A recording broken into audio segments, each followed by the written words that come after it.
Shalom, selamat pagi Bapak Ibu dan jemaat yang dikasihi Tuhan. Kita bersyukur untuk anugerah Tuhan yang boleh menyertai kita dan kita boleh masuki pada hari ketiga bulan yang kelima. Kita boleh masuki bulan yang kelima pada hari ini.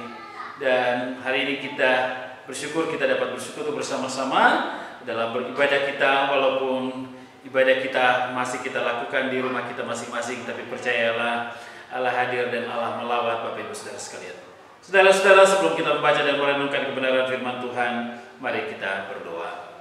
Ya Tuhan, kami bersyukur berterima kasih untuk anugerah Tuhan yang boleh menyertai, memberkati kami dan memelihara kami. Kami bersyukur kami boleh memasuki di hari ketiga di bulan yang kelima hari ini bersama dengan Tuhan. Terima kasih Bapa, sebelum kami membaca dan merenungkan firman-Mu, kami membutuhkan Roh Kudus-Mu menolong kami. Roh Kudus-Mu sendiri boleh berkarya bagi kami, sehingga firman Tuhan yang kami baca dan kami renungkan boleh menjadi berkat dan memberkati kami, membawa kami untuk terus mulai melangkah sepanjang minggu ini lagi bersama dengan Tuhan. Terpujilah Kau Bapa, berbicara buat kami Tuhan. Dalam nama Yesus, firman Allah yang hidup, kami siap membaca dan merenungkan firman-Mu. Amin. Bapak Ibu dan saudara-saudara yang dikasihi dalam Tuhan Yesus Kristus, firman Tuhan untuk kita pada hari ini terambil dari Yeremia pasal 33 ayat yang pertama sampai dengan ayat yang ke-9. Yeremia 33 ayat pertama dan sampai dengan ayat yang ke-9 yang berbunyi demikian. Lembaga Alkitab Indonesia memberikan judul Janji Pemulihan Keadilan Yerusalem dan Yehuda. Datanglah firman Tuhan untuk kedua kalinya kepada Yeremia ketika ia masih terkurung di pelataran penjagaan itu, bunyinya, beginilah firman Tuhan yang telah menjadikan bumi dengan membentuknya dan menegakkannya. Tuhan ialah namanya. Berserulah kepadaku, maka aku akan menjawab engkau dan akan memberitahukan kepadamu hal-hal yang besar dan yang tidak terpahami, yakni hal-hal yang tidak kau ketahui. Sebab beginilah firman Tuhan Allah Israel mengenai rumah-rumah di kota ini dan mengenai gedung-gedung istana Raja Yehuda yang dirobohkan untuk dipakai terhadap tembok-tembok pengapungan dan pedang. Orang akan masuk pertempuran melawan orang-orang Kasdim dan kota ini akan penuh dengan bangkai-bangkai manusia yang telah kupukul mati karena murkaku dan kehangatan amarahku, sebab aku telah menyembunyikan wajahku dari kota ini oleh karena segala kejahatan mereka. Sesungguhnya aku akan mendatangkan kepada mereka kesehatan dan kesembuhan, dan aku akan menyembuhkan mereka dan akan menyingkapkan kepada mereka kesejahteraan dan keamanan yang berlimpah-limpah. Aku akan memulihkan keadaan Yehuda dan Israel dan akan membangun mereka seperti dahulu. Aku akan mentahirkan mereka dari segala kesalahan yang mereka lakukan dengan berdosa terhadap aku, dan aku akan mengampuni segala kesalahan yang mereka lakukan dengan berdosa dan dengan memberontak terhadap aku.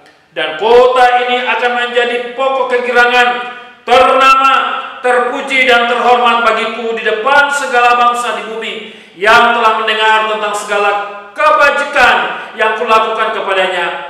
Mereka akan terkejut dan gemetar karena segala kebajikan dan segala kesejahteraan yang kulakukan kepadanya. Bapak Ibu dan saudara-saudara yang dikasihi dalam Tuhan Yesus Kristus, melalui kebenaran firman Tuhan pada pagi hari ini, saya ingin memberikan satu tema untuk kita renungkan bersama. Janji pemulihan Tuhan bagi umatnya. Janji pemulihan Tuhan bagi umatnya. Saudara-saudara yang dikasihi oleh Tuhan Yesus Kristus, Tuhan berjanji untuk memulihkan umatnya melalui Nabi Yeremia. Ketika ia menjadi tahanan Raja Sedekia, Raja Yehuda, dengan tuduhan karena Yeremia telah bernubuat tentang Sedekia dan daerah kekuasaan Sedekia. Isi nubuatan Yeremia yang mengakibatkan Yeremia harus dipenjarakan adalah, yang pertama, wilayah kekuasaan Sedekia akan diserahkan kepada kekuasaan Nebukadnezar Raja Babel untuk mendudukinya. Kita bisa melihat dari Yeremia pasal 32 ayat yang kedua. Yang kedua, Sedekia Raja Yehuda tidak akan luput dari tangan orang Kasdim, melainkan pasti akan diserahkan ke dalam tangan Raja Babel, sehingga ia berbicara dengan dia mulut sama mulut dan melihat dia mata sama mata. Yeremia pasal yang ke-32 ayat yang keempat. Saudara-saudara yang dikasihi dalam Tuhan Yesus Kristus, Alkitab juga mencatat kepada kita bahwa Yeremia katakan, apabila kamu berperang melawan orang Kasdim itu, kamu tidak akan beruntung. Ayat yang kelima dari pasal 32. Dan yang terakhir yang dikatakan oleh Yeremia, orang akan masuk pertempuran melawan orang-orang Kasdim, dan kota ini akan penuh dengan bangkai-bangkai manusia yang telah kupukul mati karena murkaku dan kehangatan amarahku, sebab aku telah menyembunyikan wajahku dari kota ini oleh karena segala kejahatan mereka. Ayat yang kelima dari pasal 33. Bapak, Ibu, dan saudara-saudaraku yang dikasihi di dalam Tuhan Yesus Kristus, di tengah-tengah pergumulan yang ada, di tengah-tengah tantangan yang ada, di tengah-tengah persoalan yang ada sebuah harapan, ada janji pemulihan yang Tuhan janjikan kepada umat Tuhan. Oleh karena itu, saudara-saudaraku yang dikasihi dalam Tuhan Yesus Kristus, firman Tuhan mengajak kepada kita bahwa dalam janji Tuhan itu ada pesan-pesan khusus yang Tuhan sampaikan kepada Yeremia untuk disampaikan kepada umat Tuhan, supaya umat Tuhan belajar untuk melakukan kebenaran firman Tuhan. Mereka sungguh-sungguh melihat, mengerti, memahami apa yang harus mereka kerjakan. Mari kita melihat yang pertama, pesan Tuhan yang harus dilakukan oleh bangsa Israel. Dan dalam pesan itu ada jaminan yang Tuhan berikan. Saudara-saudara yang dikasih dalam Tuhan Yesus Kristus, Yeremia pasal 33 ayat 3 berkata, Tuhan berfirman, berserulah kepadaku. Ini pesan pertama. Saudara, kalau kita bicara tentang berseru, berseru bisa juga diartikan berteriak. Orang yang berseru, orang yang berteriak, tentunya ada sesuatu yang sangat mendesak. Ada sesuatu yang membuat dia harus berseru. Ada sesuatu yang mendorong dia sehingga dia harus berseru kepada Tuhan. Apa yang harus sekarang kita serukan kepada Tuhan? Bapak, Ibu, dan saudaraku yang dikasihi oleh Tuhan Yesus Kristus, kalau kita melihat latar belakang daripada teks ini, inilah kondisi yang memungkinkan dan Allah menawarkan kepada bangsa ini. Allah berpesan kepada mereka, berserulah kepadaku. Maksudnya apa? Karena Tuhanlah yang melakukan mujizat, Tuhanlah yang murka, Tuhanlah yang melakukan keajaiban keadilan, maka Tuhan juga bertindak untuk menolong umatnya, memulihkan umatnya. Tuhan katakan, berserulah kepadaku. Alamat seruannya jelas, yaitu berseru kepada Tuhan. Saudara-saudaraku yang dikasihi di dalam Tuhan Yesus Kristus, di tengah-tengah situasi pergumulan yang sekarang kita alami, persoalan yang kita alami, maka saya ingin mengajak kepada kita, mari kita berseru kepada Tuhan. Kita mau berteriak kepada Tuhan, minta belas kasihan Tuhan. Saya tidak tahu berapa banyak saudara yang sedang dalam pergumulan yang berat. Saya tahu ada beberapa saudara yang mengalami sakit penyakit. Kemarin saya dan ibu mengunjungi beberapa saudara. Saya berdoa bersama-sama dengan mereka. Saya katakan, mari tetap memandang kepada Tuhan. Pandanglah kepada Tuhan yang adalah sumber kehidupan, sumber kesembuhan. Ada yang belum sempat saya kunjungi, tetapi saya telepon, saya berbicara kepada dia, tetap pandang kepada Tuhan, berharap kepada Tuhan. Saudara, hanya satu-satunya yang sanggup menolong kita, hanya satu-satunya yang sanggup memberikan penghiburan kepada kita, memberikan kekuatan kepada kita, yang sanggup menolong kita adalah Tuhan, pemilik bumi ini. Saudaraku yang dikasihi di dalam Tuhan Yesus Kristus, perhatikan ayat kedua berkata, beginilah firman Tuhan yang telah menjadikan bumi dengan membentuknya dan mengenakannya. Tuhan ialah namanya. Maka kita harus berseru kepada dia, berteriak kepada dia, karena hanya pada dia saja ada pertolongan. Hanya pada dia saja yang sanggup menolong saudara dan saya, sanggup membawa saudara-saudara saya keluar dari persoalan ini. Baik krisis virus corona yang sekarang melanda bangsa ini, melanda dunia ini, yang membuat kita panik, membuat kita takut, membuat kita tawar hati. Tetapi satu hal yang saya mau katakan kepada saudara, kita punya Tuhan yang hidup. Kita punya Allah yang hidup, yang sanggup menolong, memberkati saudara, yang sanggup hadir dan memberikan saudara jalan keluar. Katakan amin di hadapan Tuhan. Saudara-saudara yang dikasih dalam Tuhan Yesus Kristus, dalam pesan ini ada jaminan yang Tuhan berikan. Perhatikan kalimat selanjutnya dari ayat yang ketiga. Maka aku akan menjawab engkau. Tuhan katakan, berseru kepadaku, maka aku akan menjawab engkau. Saudara yang dikasih dalam Tuhan Yesus Kristus, Yeremia pasal yang ke-29 juga berkata kepada kita dalam ayat yang ke-12, dan apabila kamu berseru dan datang untuk berdoa kepadaku, maka aku akan mendengarkan kamu. Apabila kamu mencari aku, kamu akan menemukan aku. Apabila kamu menanyakan aku dengan segenap hati, aku akan memberi kamu menemukan aku. Ini janji Tuhan. Oleh karena itu, hari ini saya ingin mengajak kepada kita, Tuhan kita adalah Tuhan pamulih. Tuhan kita adalah Tuhan yang ajaib, yang sanggup memulihkan saudara dan saya, yang sanggup menyembuhkan saudara dan saya. Maka malam pada pagi hari ini saya mau katakan kepada saudara, saudara yang sedang dalam pergumulan berat, saudara yang sedang ada di tempat pembaringan oleh karena sakit penyakit, mari katakan kepada Tuhan, sampaikan pergumulan saudara, sampaikan teriakan kepada Tuhan, berseru kepada Tuhan, sampaikan persoalan saudara kepada Tuhan. Maka Dia berjanji dalam ayat yang ketiga, maka aku akan menjawab engkau. Puji Tuhan, Allah kita adalah Allah yang tidak tinggal diam, saudara. Dia akan menjawab setiap pergumulan kita. Dan kita kadang-kadang jujur, kita kadang-kadang tidak sabar menunggu jawaban Tuhan. Kita kadang-kadang ingin yang instan, sekali dipanggil dijawab, sekali kita minta harus dijawab. Tapi Tuhan katakan, berseru, maka aku akan. Dia katakan, aku akan. Itu berarti ada tindakan daripada kita, ada sesuatu yang kita lakukan, maka Allah bertindak untuk kita. Jaminan yang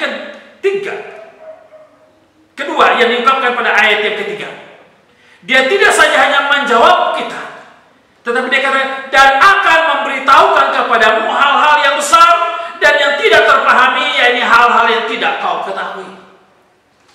Saudara yang dikasihi dalam Tuhan Yesus Kristus, kita tidak mengerti apa sebab kita mengalami sakit penyakit. Saudara, ketika istri saya mengalami pendarahan pada beberapa waktu yang lalu, hampir 1 bulan, saudara, tapi tidak ada seorang pun yang tahu, jemaat tidak ada yang tahu.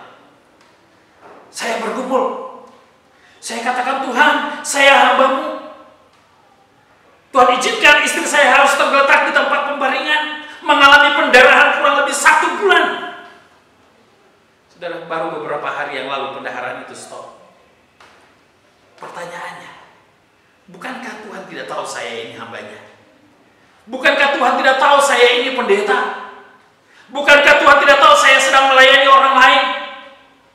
Tapi Tuhan izinkan hal itu terjadi, supaya kami berharap kepada Tuhan, bergantung sepenuhnya kepada Tuhan, dan mampu untuk menguatkan, meneguhkan orang lain. Puji Tuhan, saya punya seorang dokter yang luar biasa, ya, yang dipakai Tuhan secara luar biasa. Dia tidak luar biasa, tapi karena Tuhan dia luar biasa. Saya telepon, kemudian dia memberikan resep, saya pergi cari obat, dan luar biasa Tuhan lakukan mujizat.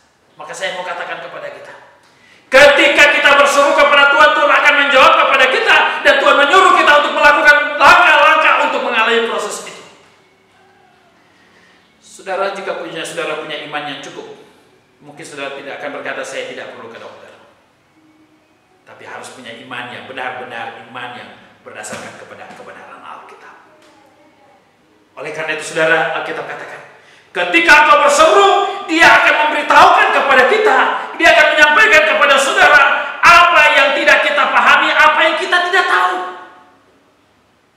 Siapa yang menyangka kalau virus corona ini berkepanjangan seperti ini? Apakah di antara saudara dan Tuhan beritahu sampai kapan virus corona ini berhenti? Tapi satu hal yang saya mau beritahu kepada saudara, kita punya Allah pemilik hidup ini, Dia penjamin hidup ini. Dia berkata, berserulah kepadaku, maka aku akan menjawab engkau. Aku akan memberitahukan kepadamu perkara-perkara besar yang tidak pernah engkau ketahui dan engkau pahami. Maka tugas kita adalah berseru. maka tugas Tuhan, Tuhan akan mengerjakan apa yang kita minta kepadanya. Saudaraku yang dikasihi di dalam Tuhan Yesus Kristus. Yang ketiga bicara tentang janji pemulihan. Yang kedua tadi tentang pesan dan jaminan yang Tuhan berikan kepada kita. Yang ketiga bicara tentang janji pemulihan. Perhatikan kebenaran firman Tuhan. Dimulai dengan ayat yang ke-6. Sesungguhnya, yang pertama, aku akan mendatangkan kepada mereka kesehatan. Saudara, orang sehat belum tentu sembuh, tapi orang sembuh juga belum tentu sehat. Kenapa? Yang kesehatan yang dimaksudkan oleh kebenaran firman Tuhan ini adalah kesehatan baik secara fisik, ekonomi, pikiran, perasaan, dan sebagainya. Ada orang jalannya sehat, kelihatannya sehat, tapi sebenarnya tidak sehat. Kenapa? Oh, kuat, bisa melakukan berbagai aktivitas dan sebagainya, tapi ternyata hatinya tidak sehat, pikirannya tidak sehat, perasaannya tidak sehat. Sekarang saya mau tanya saudara, saudara sehat? Saudara mengalami kesehatan yang benar-benar sehat, pikiranmu sehat, perasaanmu sehat, hidupmu sehat, dan ekonomimu juga sehat? Yang kedua, yang Tuhan janjikan, Tuhan tidak saja berkata, aku akan mendatangkan kepada mereka kesehatan, tetapi juga kesembuhan. Kesembuhan di sini berbicara tentang pemulihan, saudara. Tuhan bisa bicarakan, berikan kepada kita kesembuhan dari sakit penyakit. Saya mau mengajak kepada saudara hari ini, mari pandang kepada Tuhan. Kalau Tuhan yang berjanji untuk memulihkan saudara, Dia juga berjanji untuk menyembuhkan saudara dari sakit penyakit yang saudara rasakan, yang saudara alami saat ini. Katakan kepada Tuhan, apa sakit? Penyakit apa yang sedang saudara derita? Sampaikan kepada Tuhan. Karena Dia berkata, aku akan mendatangkan kesembuhan. Bahkan kalimat selanjutnya daripada ayat yang ke-6, Dia katakan, dan akan menyembuhkan mereka. Jadi tidak saja dikatakan, aku akan mendatangkan kepada mereka kesehatan dan kesembuhan, tetapi dan aku akan menyembuhkan mereka. Artinya apa? Tuhan sendiri akan bertindak untuk menyembuhkan mereka. Tuhan sendiri akan bertindak untuk menyembuhkan saudara. Oleh karena itu, berharap sepenuhnya kepada Dia. Nantikanlah pemulihan, nantikanlah kesembuhan itu dari Tuhan. Saya yakin dan percaya Tuhan sanggup untuk menjamah saudara. Ketika kau dengar firman Tuhan ini, mari katakan, Tuhan, jamah pulihkan saya. Ketika kau sedang dengar firman Tuhan, katakan, tertumpangkan tangan di bagian tubuhmu yang sakit, katakan, Tuhan, sembuhkan saya. Saya ingin untuk dipulihkan oleh Tuhan. Saya ingin disembuhkan oleh Tuhan. Saya yakin dan percaya bahwa Tuhan penyembuh ajaib Allah Yehova Rafa. Dan oleh bilur-bilurmu, saya disembuhkan oleh Tuhan. Saudara-saudara yang dikasihi dalam Tuhan Yesus Kristus, janji Tuhan yang berikut adalah, Tuhan tidak saja hanya menyembuhkan, tetapi dan akan menyingkapkan kepada mereka kesejahteraan dan keamanan yang berlimpah-limpah. Kesejahteraan dan keamanan yang berlimpah-limpah. Saudara sehat, saudara sembuh, tapi kalau saudara tidak mengalami kesejahteraan, maka semuanya itu omong kosong. Maka saudara butuh kesejahteraan yang berlimpah-limpah dari Tuhan. Saudara yang dikasihi oleh Tuhan Yesus Kristus, janji Tuhan yang berikut pada ayat yang ke-7, aku akan memulihkan keadaan Yehuda dan Israel dan akan membangun mereka seperti dahulu. Saudara, Tuhan tidak akan membiarkan mereka dalam kondisi terpuruk. Tuhan tidak akan membiarkan mereka terus mengalami kondisi yang tidak beruntung. Tetapi Tuhan berjanji, Tuhan akan memulihkan mereka dan membuat mereka seperti dahulu kala. Kita rindu kita mengalami pemulihan seperti itu. Saya juga rindu cepat atau lambat virus corona ini Tuhan angkat. Tuhan lepaskan sehingga kita lebih leluasa dalam melayani Tuhan, leluasa beribadah, kita boleh bersekutu kembali. Ya. Mungkin saudara bertanya, Tuhan sampai kapan kami harus begini? Sampai kapan kami terus berada di rumah kami masing-masing? Tetapi saudara, saya yakin dan percaya ketika saudara lewati ini dengan baik, saudara merupakan orang-orang yang menang, para pemenang-pemenang yang siap menghadapi tantangan selanjutnya. Ingat saudara, virus corona ini bukan puncak daripada semua penderitaan. Sebelum virus corona pun kita menderita, kita susah. Sebelum virus corona pun kita mengalami kelaparan, kita mengalami kekurangan. Tapi mungkin virus corona ini menjadi satu momen di mana kita sungguh-sungguh dipersiapkan untuk menghadapi tantangan yang lebih besar lagi, tantangan yang lebih berat lagi. Saudara masih ingat tahun lalu saya pernah berkata kepada saudara, tahun 2020 mungkin kita akan mengalami satu krisis yang besar. Tahun 2020 kita mungkin akan mengalami persoalan yang besar. Dan sekarang terjadi. Oleh karena itu, saya justru melihat bahwa tantangan yang kita alami ini menjadi kesempatan untuk kita siap untuk masuk pada tantangan selanjutnya. Oleh karena itu saudara-saudara yang dikasihi dalam Tuhan Yesus Kristus, Yeremia 33 ayat 7 berkata, Tuhan akan memulihkan keadaan Yehuda dan Israel dan akan membangun mereka seperti dahulu. Bahkan ayat 8 berkata, Aku akan mentahirkan mereka dari segala kesalahan yang mereka lakukan dengan berdosa terhadap Aku. Wow, luar biasa. Tuhan berikan, tidak saja Tuhan memulihkan saudara, Tuhan tidak saja hanya mengembalikan mereka kepada hidup seperti dulu, mengalami kenyamanan, ketenangan dan sebagainya, tetapi ada pengampunan yang juga Tuhan berikan. Oleh karena itu sebenarnya ketika kita baca ayat yang ketiga, ya, waktu kita berseru kepada Tuhan, waktu kita berteriak kepada Tuhan, di sana ada sebuah permohonan pengakuan dosa juga kita sampaikan kepada Tuhan. Minta belas kasihan Tuhan. Tuhan ampuni kami Tuhan. Lepaskan kami, bebaskan kami dari segala dosa yang kami lakukan. Saudara, kadang-kadang kalau berbicara tentang dosa, banyak orang tidak terlalu siap untuk bicara tentang dosa. Bicara tentang dosa, banyak orang tidak terlalu siap untuk mengaku dosa. Tetapi hari ini saya mau katakan kepada saudara, pemulihan hanya bisa terjadi ketika kita datang kepada Tuhan dan kita mengakuinya di hadapan Tuhan. Oleh karena itu saudara-saudaraku yang dikasihi dalam Tuhan Yesus Kristus, Tuhan berjanji Tuhan akan mengampuni segala kesalahan mereka yang mereka lakukan, yang mereka buat, yang mereka lakukan sebagai bentuk pemberontakan mereka terhadap Tuhan. Itulah sebabnya Tuhan katakan, berserulah kepada Aku. Bapak Ibu dan saudara-saudaraku yang dikasihi dalam Tuhan Yesus Kristus, ternyata pemulihan tidak saja hanya terjadi pada manusia, saudara. Pemulihan tidak saja hanya terjadi pada lingkungan di mana mereka berada, tetapi Tuhan juga akan memulihkan keadaan kota di mana mereka berada. Perhatikan ayat yang ke-9. Dan kota ini akan menjadi pokok kegirangan. Wow, menjadi pokok sumber kegirangan.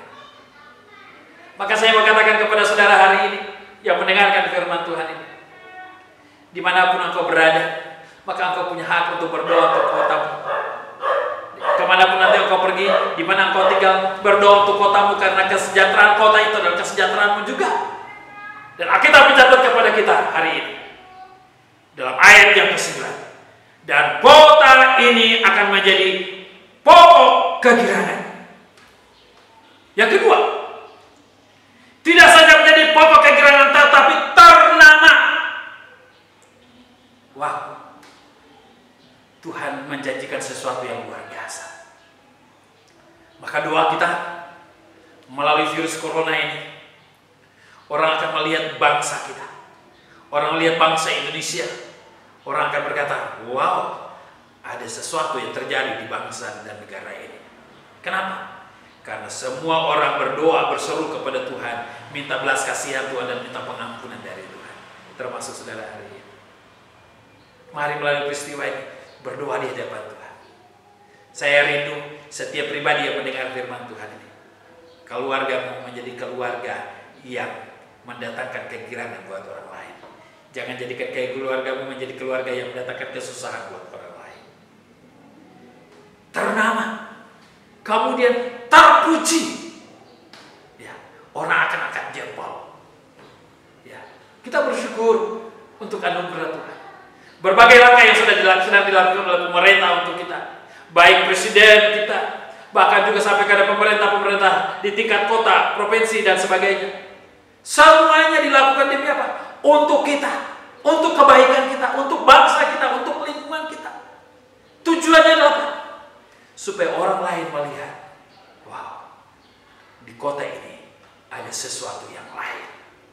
Tidak saja terpuji, tetapi kalimat selanjutnya, dan terhormat bagiku. Ini dia. Pemulihan dikerjakan oleh Allah untuk kemuliaan Tuhan. Jadi ingat Bapak Ibu Saudara, ketika engkau dipulihkan dari sakit penyakit, itu untuk kemuliaan Tuhan. Ketika engkau ekonomimu dipulihkan, itu untuk kemuliaan Tuhan.